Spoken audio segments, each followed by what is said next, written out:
नमस्कार दोस्तों, आज की यह कहानी चैत नवरात्रा के प्रथम रूप मां शैलपुत्री की है। मां शैलपुत्री अपने दाहिने हाथ में त्रिशूल धारण किए, बाएं हाथ में कमल को शोभित किए वृषभ पर सवार होती है, जिसे 9 देवियों की प्रथम रूप शैलपुत्री और सती के नाम से भी जाना जाता है। माता शैलपुत्री के कथा के अनुसार एक बार प्रजापति दक्ष ने एक बहुत बड़े यज्ञ का आयोजन किया। इस यज्ञ में उन्होंने सभी देवताओं को अपना अपना योग्य भाग प्राप्त करने के लिए आमंत्रित किया, परंतु उन्होंने अपने दामाद भोलेनाथ को निमंत्रण नहीं भेजा। तब माता सती को यह ज्ञात हुआ कि उनके पिता एक अत्यंत विशाल यज्ञ का अनुष्ठान कर रहे हैं।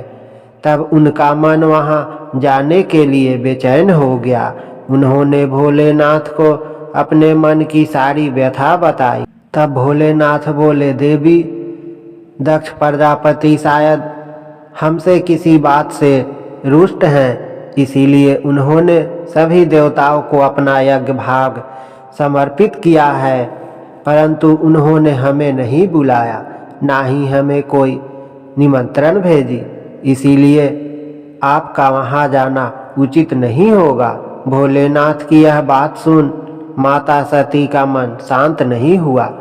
पिता के द्वारा किए गए यज्ञ में सम्मिलित होने और अपनी माता और बहनों से मिलने की उनकी इच्छा और प्रबल होती जा रही थी।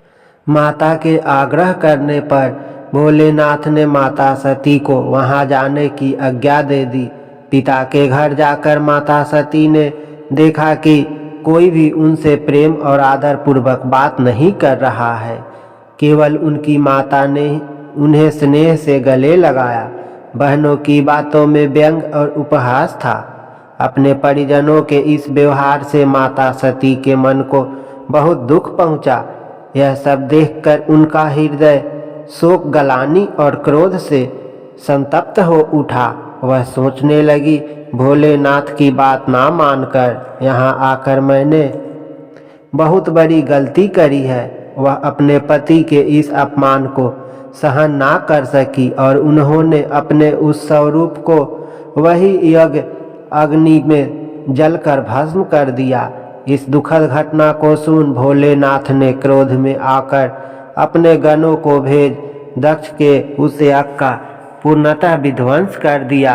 सती ने योग अग्नि द्वारा अपने शरीर को भस्म कर अगले जन्म में शैलराज हिमालय की पुत्री के रूप में जन्म लिया। माता शैलपुत्री का जन्म शिला यानी पर्वत से हुआ। दोस्तों, यह था माता शैलपुत्री की कथा। अगर आपको यह कथा कहानी अच्छी लगी हो तो प्लीज वीडियो को लाइक और चैनल को सब्सक्राइब करें। धन्यवाद।